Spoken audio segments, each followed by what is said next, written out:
Hello, and welcome to our final lecture on America's war in Vietnam. We're going to be covering 1974 until the fall of Saigon here on Learning the Social Sciences. 1974 was a year of relative calm in Vietnam. The U.S. left large amounts of military equipment, but not all would be useful to the South Vietnamese as they did not have the personnel trained to use it. Now, it is going to take the North a little bit of time to realize that, though. You can leave jet after jet after jet and helicopter after helicopter after helicopter, but if you don't train the people into how to use it, well, then there's going to be kind of a time gap for them to go and find the personnel and train them themselves. There were some skirmishes between the North and the South, and between the South and China during this time period, but there's no major offensive at all in 1974.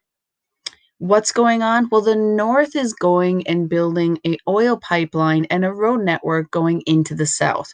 They re-equipped the military forces below the 17th parallel, and they used the peace to rebuild after their last major offensive in 1972.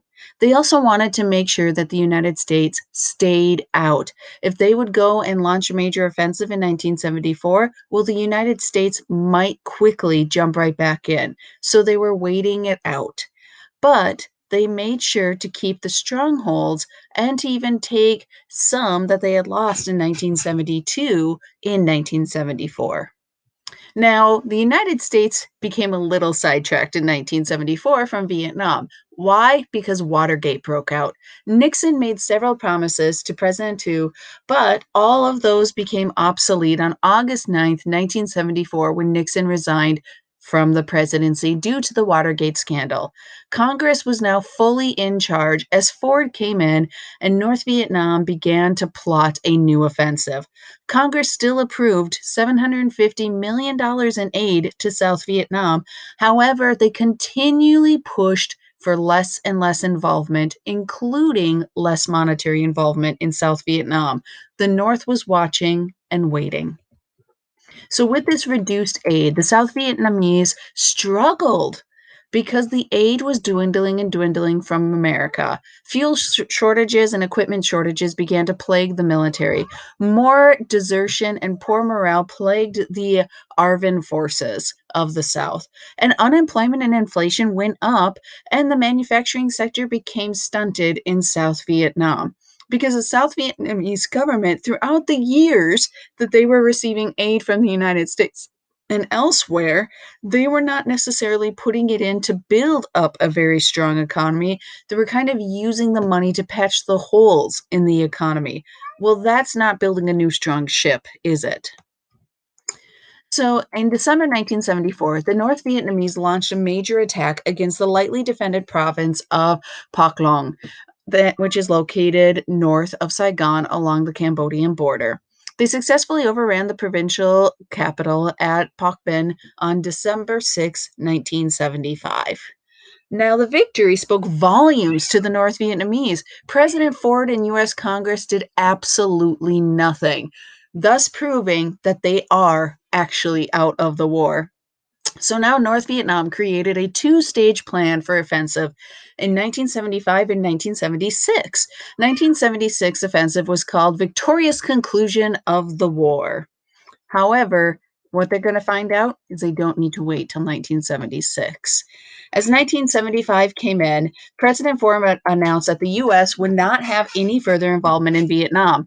However, he did believe that America needed to send financial aid to South Vietnam to keep the nation afloat, to have it actually exist. But things started to change. The Ho Chi Minh Campaign. In mid March, the North and Viet Cong troops launched their offensive and took Ban Mae Thot in the Central Highlands with their Campaign 275 plan. Two, the president of South Vietnam called for the evacuation of ARVN forces from the Central Highlands, which handed 6 provinces to the communists and took away any confidence people still had in their president. He just gave it away, didn't even fight for it. It's kind of like if you think back to World War II or right before World War II, when Chiang Kai shek in China simply kind of gave away provinces to the Japanese by not fighting against the Japanese to protect these areas. So by April 1st, Hue, Da Nang, and other cities along the coast fell without a fight. Now, if you think about the entire course of the Vietnam War and how many U.S. soldiers died in Hue, in Da Nang, and all of these locations, these areas are now falling quickly. North Vietnamese generals now rewrote their plan and focused on Saigon due to the speedy advance. April 23rd, Ford stated that the war was finished as far as America is concerned. Upon hearing this, Toy resigned the presidency as he verbally attacked America for being irresponsible and inhumane. 5 days after resigning, Toy to Taiwan to begin his life in exile. He lived quietly and out of the spotlight in London and Massachusetts until he passed away in 2001. It was rumored that he left with lots of gold, but he did not. Those rumors are untrue. The gold was left behind and given to the Soviet Union. So Operation Frequent Wind. April 29th, 1975 to April 30th, shortly before 11 a.m., the American Radio Service Network began to broadcast the pre recorded message that the temperature in Saigon was 105 degrees and rising, followed by a 30-second excerpt from the song White Christmas. This signaled the start of Operation Frequent Wind, or the emergency evacuation of Saigon. If you heard this, and you knew what it meant, you knew it's time to get out of the country. Everything is going bad. American personnel began converging on more than a dozen assembly points throughout the city. Over the next 24 hours, some 1,000 Americans and 6,000 South Vietnamese were flown to safety. Now we have Charles McMahon Jr. and Lance Corporal Darwin Judge of the U.S. Marine Corps were the last U.S. military personnel killed in action in Vietnam when shrapnel from a North Vietnamese rocket struck them as they were guarding the Tan Son Nhut Air Base during the evacuation. At 7:53 a.m. on April 30th, the last helicopters lifted off the roof of the assembly and headed out to sea. North Vietnamese troops entered downtown Saigon, and South Vietnamese government surrendered unconditionally. North Vietnamese Colonel Boi Tin accepted the surrender from General Duong Van Minh, who had taken over from Tran Van Hoing, who only spent 1 day in power after the president had fled the country. The North promised peace and a future that was very bright. However, for some, they were in a dire situation. It is estimated that the North Vietnamese executed 65,000 South Vietnamese individuals. People were going and burying their photos in their backyard. If they had a photo showing a South Vietnamese serviceman, or a son that had served in the military, they got rid of all evidence that he existed for when the North would come in. They didn't want to be killed. More than 200,000 were sent to re education camps, and some were banned from employment or were forced to relocate. Some families destroyed photo albums, as I just said, or anything to protect themselves. Other families kind of took their fate into their own hands and got into boats and tried to make a trip to the Philippines or to another location to escape North Vietnam. So, the Socialist Republic of Vietnam was declared with the unification of the two countries on July 2nd, 1976. Years of suffering. 2 to 3 million Vietnamese died during the war. After millions of acres of farmland was destroyed, foreign aid was not coming in, and collectivization created more food shortages for all of Vietnam. Private commerce was also abolished.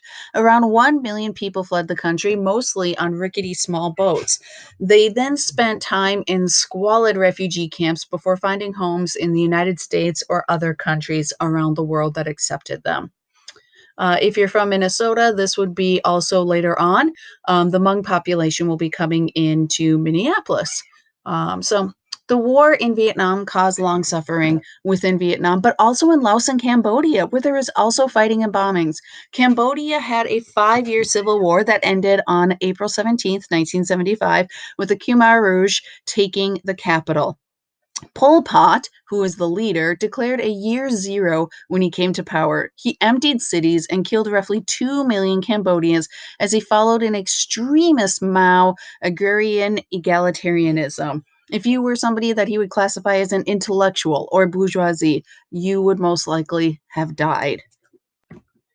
Now, with them, they targeted Vietnamese living on the border between the two countries, and Vietnam, to protect their own people, invaded and then eventually threw the Khmer Rouge out of power in 1979. This caused a division between China and Vietnam and ended any momentum that the two nations would have had if they had actually joined forces together. Laos also saw a regime change as the communist Pathet Lao forces took power in August 1975. Now, with them, they targeted the Hmong population who had assisted the Americans or who simply opposed the communists. 100,000 of them were killed, and another 100,000 fled the country. Like I said, a large amount of them showed up in Minneapolis, Minnesota. Now, the cost of the war is $150 billion and stagnated the US economy and even brought about some economic crises throughout the 1970s. America's unquestionable trust in leadership was now over. 2.6 million vets were met with indifference or with stereotypes of being violent, prone, or drug addicts. 370,000 vets had physical disabilities, and many more suffered from PTSD.